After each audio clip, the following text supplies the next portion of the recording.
요한복음 1장 26절 너희 가운데 여기서부터 28절까지 한 목소리를 읽겠습니다. 너희 가운데 너희가 알지 못하는 한 사람이 있었으니 곧 내 뒤에 오시는 그이라. 나는 그의 신발끈을 풀기도 감당하지 못하겠노라 하더라. 이 일은 요한이 세례 베풀던 곳 요단강 건너편 베다니에서 일어난 일이니라. 아멘. 요한은 무슨 권세로 세례를 주냐라고 권위를 묻는 사람들 앞에 즉답을 피했다 그랬습니다. 사실은 자세히 살펴보면 그 말 안에 나는 권위가 있다라는 암시가 있긴 한데 그냥 이렇게 듣기에는 대답을 안 해주는 그런 대답이었습니다. 그러면서 진짜로 세례 줄 권세 있는 분을 소개하는데 너희 가운데 너희가 알지 못하는 한 사람이 있었다 그랬습니다. 요한의 말은 사실 그 질문을 하려면 이분하고 묻고 대답을 해야 된다는 얘기입니다. 아시죠? 무슨 권세로 세례를 주냐고 물었더니 자기는 쏙 빼고 내 뒤에 오시는 분이 있다. 너희 가운데 이미 와 있다. 이렇게 말했으니까 이 질문에 왜 이렇게 대답합니까? 깊이 따져보면 그와 같은 질문을 진짜 물어봐야 될 분이 여기 있다고 말이죠. 승부는 그분하고 보라는 얘기입니다. 실제로 요한을 믿는다고 구원을 받겠습니까? 요한이 자기를 증거하는 것도 아니죠. 그죠? 그러니까는 이제 진짜로 세례 줄 권세가 있는 분, 불과 성령으로 세례 줄 분, 그분한테 진짜 그분이 보이면 그 질문을 하고 그때는 제발 그분을 좀 믿어라. 뭐 이런 이제 의도를 가지고 대답을 한 거죠. 그런데 우리가 이제 마태, 누가까지 보면 그런 말이 있는 줄 아는데 요한의 말이 상당히 날카롭습니다. 어떤 의미에서 그냥 보세요. 너희 가운데 너희가 알지 못한 한 사람이 있으니 가운데 있는데 알지 못한다. 이 바리새인들이 보낸 제사장과 레위인을 무지하다고 꼬집는 말입니다. 자, 이들의 질문이 뭐였습니까? 네가 그리스도냐? 엘리야냐? 그 선지자냐? 복음적 세례는 적어도 이런 존재가 줄 수 있는 것인데, 자, 이와 같은 이야기는 구약 성경에 예언이 되어 있다고 했죠. 모세글이나 스가랴나 에스겔이나 성경을 알지 못하면 이런 질문 자체가 나올 수가 없어요. 그 정도의 훌륭한 질문을 할 것 같으면 당신들은 이미 너희 중에 와 계신 그리스도를 알 수 있다는 얘기입니다. 그런데 알지 못했죠. 예수님 출생할 때도 몰랐죠. 정말 뭐랄까요? 빈칸 채우기 지식으로는 알았어요. 메시아가 태어나는 곳은 베들레헴. 빈칸 채우기 지식은 알았지만 참으로 메시아를 만날 준비라든지 그들이 알고 있어야 될 영적인 지식은 없었기 때문에 헤롯 왕에게 그 말만 말해주고 어린애들 다 죽이는데 별로 그거를 제지한다거나 혹은 그걸 만든다고 권면을 한다거나 이런 일은 없었습니다. 그 누구 한 사람 메시아가 어디서 났는가 하고 동방박사들이 물어본다든지 그들을 따라가 본다든지 하는 사람도 없었습니다. 단지 뭐 있다고요? 소동하였더라. 날도 맞지 않지만 크리스마스라고 하면 시끄럽기만 무지하게 시끄럽지 그리스도를 경배하고자 하는 사람들은 거의 없습니다. 자, 이 사람들의 악함과 무지를 끄집어냈습니다. 딱 꼬집어서 이렇게 끄집어냈어요. 그리고 결국에는 요한의 말을 들어보면 예수님을 소개하고자 그들의 무지를 꼬집어내지만 그러면서 결국에는 예수님을 소개하고자 합니다. 보세요. 너희는 알지 못한다. 근데 그분이 있다. 지금 왜 이야기 끌죠? 너희가 알지 못하나 너희 중에 있는 그분을 내가 얘기해 줄게. 그런데 동시에 세례 문제는 그분하고 승부를 봐야 돼. 그러니까는 우리가 이런 식으로 삶에서 대화를 하면 일상 대화는 어렵습니다.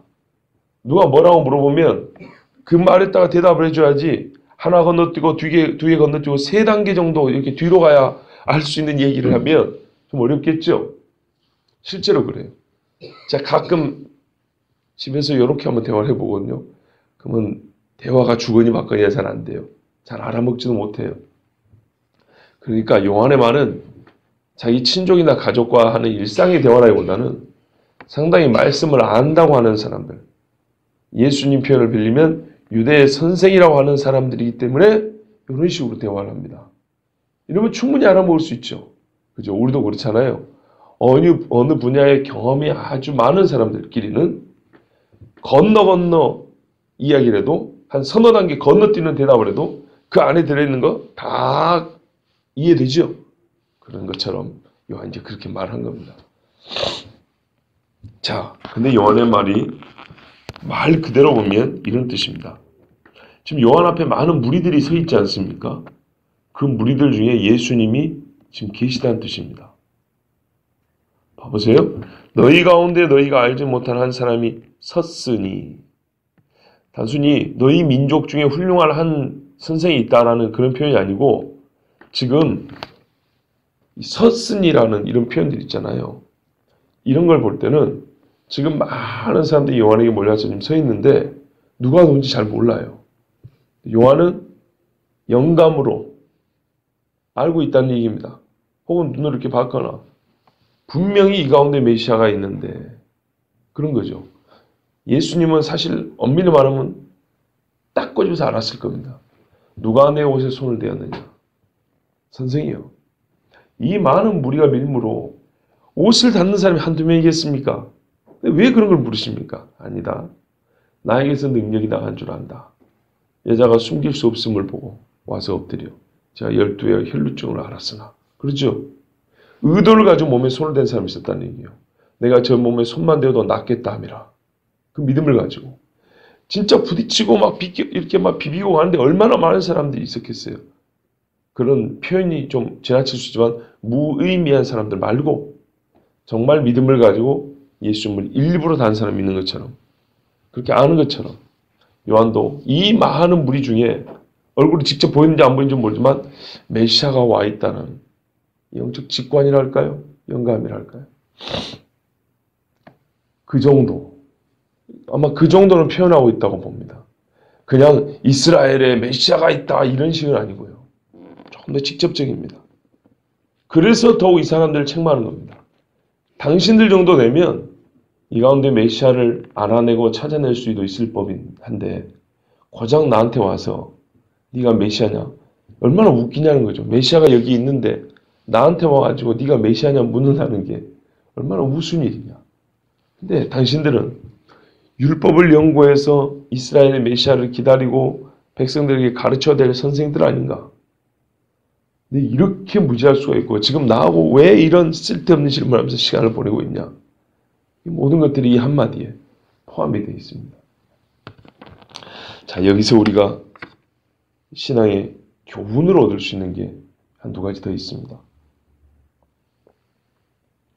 여러분, 다윗이 사울 시대에 이스라엘의 참 왕으로 하나님 앞에 기름 부음을 받았다는 사실을 누가 얼마나 알았을까요? 잘 모릅니다. 우리는 하나님께서 가장 가치 있는 것, 가치 있는 사람을 바로 우리 중에 두거나 세워도 잘 모를 수 있습니다. 또 다르게 표현하면 우리 중에 있다는 말은 하나님은 멀리 계시지 않고 가까이 계시다는 얘기입니다. 멀리 계시는 하나님이시죠. 성경에 보면 나는 가까이만 있냐? 멀리 있기도 하다. 그러나 사도행전을 보면 하나님은 멀리 계시지 않으니 너희가 더듬어 찾을 수 있는 하나님, 너희 아버지므로 가까이 계신다 그랬어요. 그래서 신학자들은 숨어 계시기도 하고 자기를 드러내시기도 하는 그런 하나님이다 그랬어요. 실제로 우리 육신으로 이 땅에 오신 예수님은 진짜 우리 가운데 계시고 우리에게 참으로 가까이 계시죠. 가까이 계신데 안 보여요. 누구 탓일까요? 바로 우리 탓입니다. 예수님의 예표로 할 수 있는 다윗 시대를 보십시오. 요셉을 보십시오. 요셉은 보디발의 집의 보배입니다. 그죠? 근데 그 요셉의 보배로운 행위를 보디발의 부인은 그것을 보고 칭찬하거나 감탄하지 않냐고 오히려 육체의 유혹, 그러니까는 뭐랄까요? 정욕으로 인하여 그 보배를 오히려 저 어두운 데다 집어넣는 짓을 했습니다. 다윗 때도 그랬죠. 분명히 사무엘 선지자가 왕으로 세운 줄 알았는데 사울이 무서워서 사람들은 전부 다 사울에게 붙어서 다윗이 여기 숨었다 저기 숨었다 알려주고 사울이 다윗 죽이러 가자 그러면 전부 다 창칼 들고 따라 나섰습니다. 이게 하나님의 백성이나 이방이나 별 차이 없이 누구든지 이 땅을 사람들은 다 육을 따라서 육의 생각을 따라서 그렇게 삽니다. 지금도 보시면 메시아 예수님을 알아보니는 요한밖에 없는 거죠. 그냥 요한에게 세례받겠다고 온 일반 백성들이나 이스라엘의 지도자들이나 눈이 감겨 있으면 그 사람들이 사회적 신분이나 지위의 차이가 있을지 몰라도 요한과 비교하면 딱 그 안에 선이 그어져 있죠. 실제로 예수님이 보이는 예수님을 아는 자와 그렇지 못한 자는 희한하게 보면 어느 부분인가 선이 딱 있습니다. 그 참 안타까운 현실을 여기서도 여실히 보여주고 있습니다. 요한 외에는 아는 이가 없습니다. 정말 극소수입니다. 극소수. 여러분 마음을 괜히 실망스럽게 하려고 하는 게 아니고 실제입니다. 예수님한테 제자들도 하도 궁금해서 물어봤다잖아요. 예수님 말씀을 가만히 들어보니까 구원받는 사람이 별로 없을 것 같아요. 예수님 말씀이 그래요. 그래서 제자들이 물어본 말씀이 성경에 기록되어 있어요. 선생님, 구원받는 이가 적습니까? 선생님 말씀 들으면 꼭 그렇거든요. 그런 결론이거든요. 그래서 예수님이 이제 그렇다고 대답을 해줍니다. 어떤 게 믿음이고 어떤 사람이 구원받는지 그 뒤에 이제 몇 가지 이야기를 해서 가르쳐 줍니다. 이게 실제입니다. 제 말이 아니고요. 예수님이 그렇게 가르쳐 준 겁니다. 이제 문제는 그렇지 몇 명 안 되지. 근데 나는 들어가 있고 니는 안 들어가 있어. 이렇게 이제 우리가 스스로 판단을 하면 이건 곤란하죠. 그런데 분명한 사실은 구원받은 이가 그렇게 적단 말입니까? 이렇게 물어볼 정도로 예수님은 분명히 그렇게 가르쳤습니다. 그리고 그러면 누가 구원을 받을 수 있는지 무엇이 구원받는 믿음인지에 대해 예수님은 아주 자세히 너무 자세히 잘 가르쳐 주셨어요. 그리고 본인이 구원한 사람들 있죠. 그걸 보면 우리가 알 수 있잖아요. 우리가 병원 가서도 병 나았다는 사람들의 그 샘플이 있잖아요. 이런 사례들 의사 얘기해 주죠. 성경에는 정확한 사례들이 아주 많이 기록되어 있어요. 그걸 보고 우리가 배우고 깨달은 얘기죠. 자, 보세요. 이 시절에도 우리 중에 서 있다 하는데도 요한밖에 아는 이가 없어요. 그리고 이제 그때는 무죄지만 이제 뒤에 보면 요한이 그 다음날 그분이 딱 도드라지게 보인 거예요. 아시겠죠? 요한이 나오는 게 딱 보이는 거예요. 그때 요한이 보라 세상 죄를 좋아하는 하나님의 어린 양이로다. 이렇게 딱 지목을 해줘요. 그러자 요한을 따르던 사람 중에 예수님을 따른다고 돌아간 사람이 몇 명 있어요. 실제는 이런 겁니다. 아직까지 알려주는 이가 없을 때 모릅니다. 딱 가르쳐주는 이가 없을 때 예수님을 모릅니다. 거꾸로 말하면 이 안에 참 선생과 거짓 선생이 있습니다.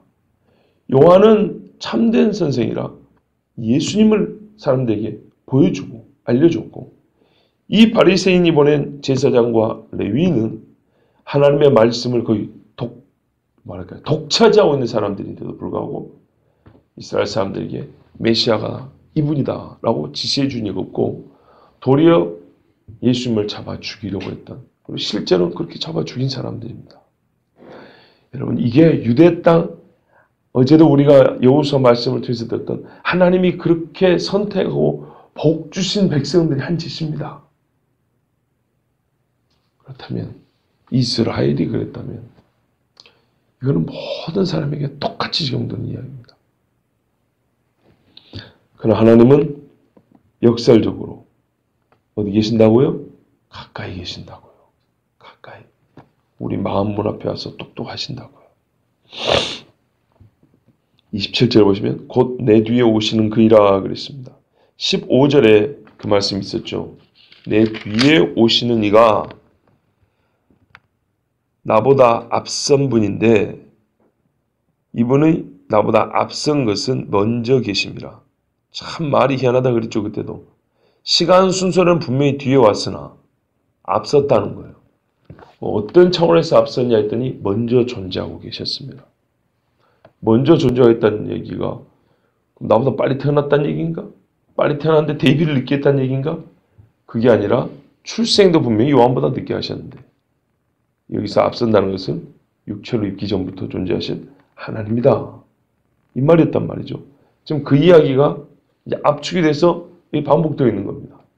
그런데 영원부터 계신 분이라는 이 하나님이라는 주장을 이런 식으로 표현했는데 이번에는 어떻게 표현했냐면 자기를 권세에 있어서 확 낮춤으로 예수님이 하나님으로서의 권능을 가진 분이라고, 진짜 세례를 주는 권능을 가진 분이라고 그렇게 말을 하는 겁니다. 나는 그의 신발끈을 풀기도 감당하지 못하겠다.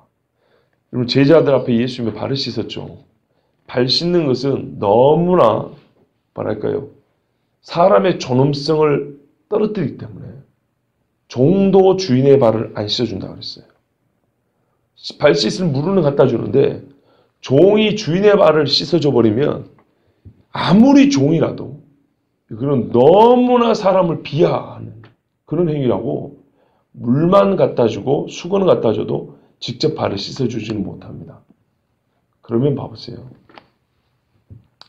한 여인이 와서 향유를 예수님 머리에 붓고 향유가 쫙 흐를 거 아닙니까?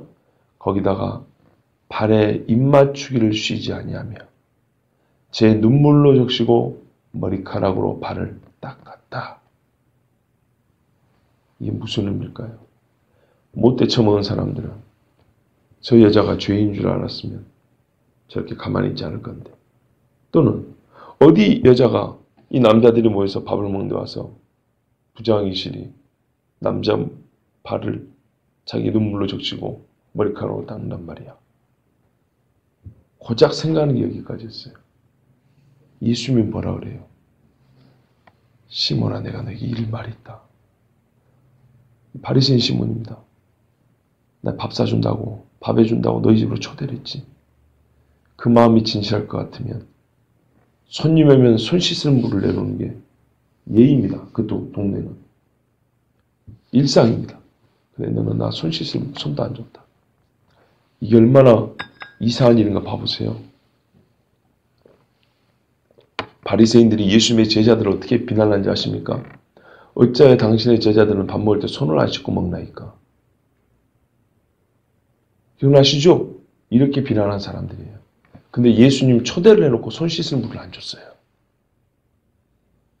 이게 얼마나 그 속이 꼬여 있는지 한번 봐보세요. 무슨 꼭 그 우화에 보면은 황새를 초대해놓고 넓적한 접시에다 밥을 주는 뭐 그런 식이죠. 또 주둥이가 넓은 짐승을 초대해놓고 이렇게 긴 호리만에 있다 음식을 담아놓은 것처럼 꼭 그런 식이죠. 이건 사람을 욕되게 하려고 하는 거죠. 그런데 하필 그 자리에 한 여인이 와가지고 종도 하지 못할, 이거는 자기를 낮춰도 이렇게 낮출 수가 없는 거예요. 우리가 그렇게 보면 예수님이 뭐라 그럽니까? 저의 사랑이 많은 영혼. 죄의 사함을 적게 받은 자는 사랑하지 않아요.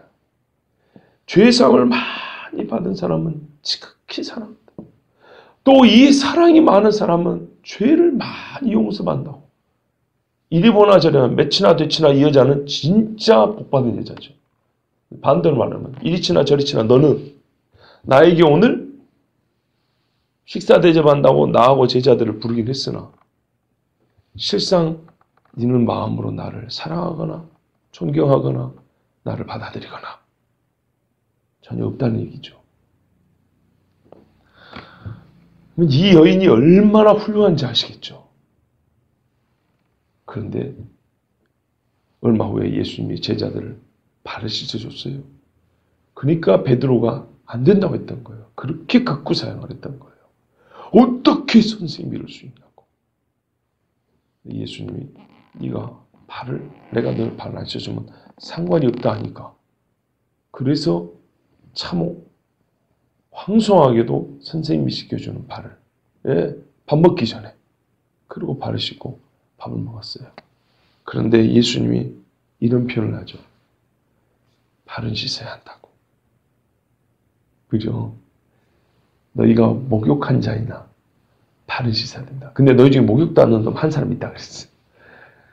그러니까 예수님의 말씀이나 행동, 하신 일은 이게 서로 떼어지는 게 하나도 없어요. 다 이렇게 체인 연결돼 있어요. 그물꽃처럼 저기 멀린 것도 연결하면 다 이렇게 연결돼 있어요. 바로 그처럼 요한이 자기를 낮추면서 예수님과의 밀접한 상관이 있다는 자기 정체성을 말해주기도 하고 나는 그분의 권세에 비하면 아무것도 아니다. 진짜로 그분이 오실 때 이제는 당신들은 꼭 그분을 만나야 된다라고 이렇게 말해주는 겁니다. 여러분 구약 성경에도 이와 같은 사람이 하나 있었습니다. 지혜로운 여인 아비가일을 아시죠? 다윗의 둘째 부인입니다. 아비가일이 그 본 남편이 어리석은 사람 아닙니까? 근데 이 나발 어리석은 남자가 잘못해가지고 집에 남자들이 몰살하게 생겼는데 다윗이 칼을 차고 이제 죽이러 왔잖아요. 은혜도 모른다고. 그때 아비가일이 음식을 먼저 보내고 종들을 보내고 뒤따라가면서 다윗이 저기 오자 나귀에서 내려 뭐하라냐 땅에 딱 엎드립니다. 그때 이렇게 말을 합니다. 아비가일이 일어나 몸을 굽혀 얼굴을 땅에 대고 이르되 내 주의 여종은 내 주의 전령들의 발 씻길 종이니이다. 이 말을 하니까 다윗이 마음이 풀렸어요. 뭐라고요? 발을 씻기는 것은 종이 할 일이잖아요. 근데 내 주의 여종은 그러니까 내가 다윗 당신의 발을 씻기겠습니다. 이것도 아니고 다윗의 종들의 발이나 씻길 정도밖에 안 된다고 자기를 그렇게 낮춰버렸어요. 부잣집 마님이. 그러니까 다윗이 참 너냐 지혜롭구나. 이 말 한마디가 살렸다는 얘기예요. 말 한마디도 천장빛 갚는 게 아니고 말로 생명을 몇 명을 살린지 몰라요. 그리고 이 말 때문에 포도송이 떡 줬다고 그런 게 아니에요. 그건 육체 생명이지만 아비가일을 처로 맞이한 이유는 이 지혜로움과 겸손 때문이었어요. 멋지죠? 예. 당신의 종들의 발 씻길 정도밖에 안 되는 사람입니다. 근데 이렇게 말하자면 당신이 칼로 쳐가지고 피를 흘릴 가치도 없는 사람들입니다. 그래요. 뭐하러 힘들게 칼로 그렇게 휘두르려고 하십니까? 이랬단 말이죠. 그랬을 때 그 집 남자들이 살 뿐만 아니라 아비가일은 왕의 부인이 됐어요. 바로 이런 겁니다. 이렇게 자기를 낮춰 성경에 보면 저가 나를 안즉 저가 나를 사랑한즉 내가 저를 건지고 높이리라 그랬거든요. 그래서 아비가일은 참 높아진 것처럼 요한이 이렇게 자기를 낮추고 예수님을 말하자 나중에 예수님이 하신 말씀 있죠? 옳도다 너희가 광야에 왜 나갔느냐? 선지자보다 큰 이가 여기 있느니라. 그렇게 말씀을 했어요. 자, 진짜로 그리스도를 아는 사람들의 봉사, 섬김은 이런 것입니다. 주의 궁정에서 한 날이 악인의 장막에서 보다 그러니까 다른 곳에서의 첫날보다 낫기 때문에 내 주의 전에 문지기로 하루라도 서 있는 것이 좋습니다. 했던 바로 이게 종들의 자세란 말이죠. 또 오해하지 마세요. 목회자들만 생각하면 곤란해요. 아시겠죠? 모든 그리스도를 섬기는 사람들의 자세입니다. 그런데 요한과 같은 사람이 이렇게 표현했다면 우리들은 어떻게 자기를 표현해야 될까요? 그렇죠? 참 이렇게 생각하면 스스로 부끄러워지는 것이 많습니다. 그런데요, 거꾸로 여기 있던 제사장과 레위인들은 보세요. 얼마나 복이 없는가. 이들이 왜 왔습니까? 자기 높임 때문에 온 거 아닙니까? 그죠? 요한 때문에 혹시 인기 떨어질까? 요한 때문에 자기들 권위가 실추될까? 사람들이 요한에게 많이 가니까 자기들이 와야 되는데. 또 요한과 자기들의 가르침이 다르기 때문에 사람들이 앞에 본인들이 판단받을까? 순전히 다 자기 의 때문에 온 사람들입니다. 이 사람들은 예수님 앞에 낮출 줄도 몰랐고 자기들 중에 있는 예수님을 알지도 못했어요. 그래서 그렇게 말씀드렸잖아요. 뭐라고 했죠? 제가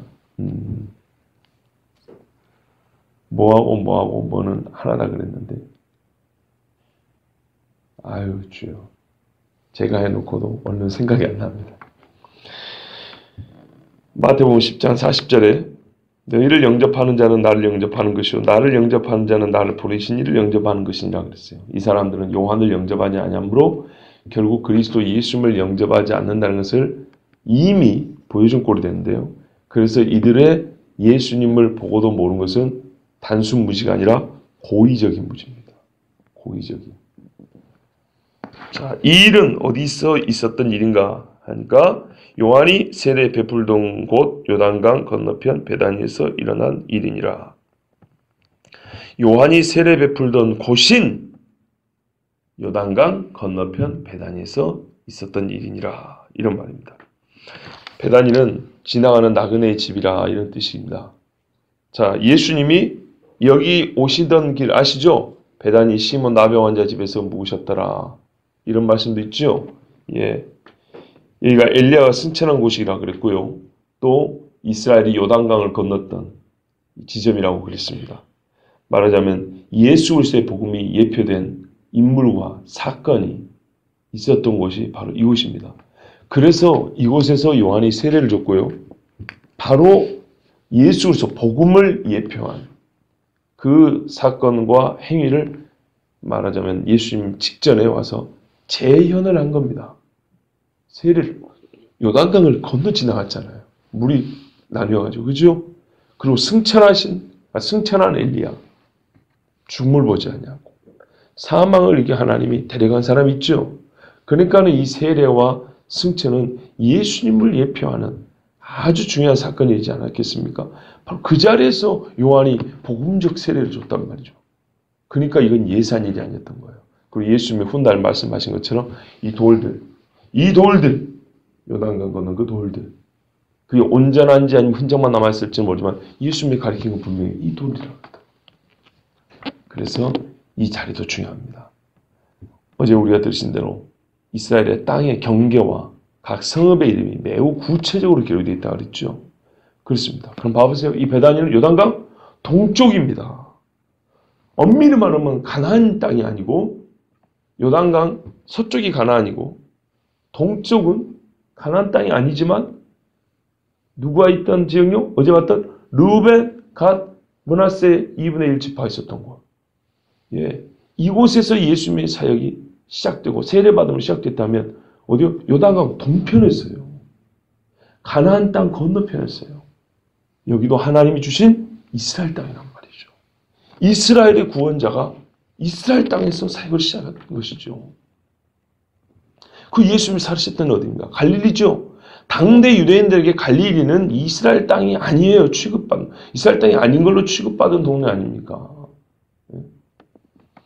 그런데 하나님은 거기가 다 이스라엘 준 약속의 땅이었기 때문에 거기서 예수님이 사역을 시작했어요.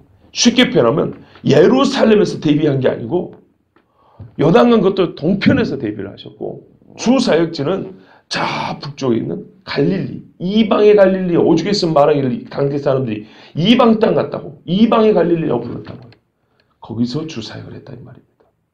근데 만약에 예수 말씀에는 구원이 유대인의 남인이라 그게 하나님의 약속의 땅이 아니었다면 이스라엘의 잃어버린 자를 위하여 내가 본을 받았다 이렇게 말씀하셨는데 거기가 하나님의 마음 안에 이스라엘이 아니었다면 그럴 수가 없는 거죠. 그러니까 이 땅의 경계도 절대 예사롭게 들으면 안 된다는 겁니다.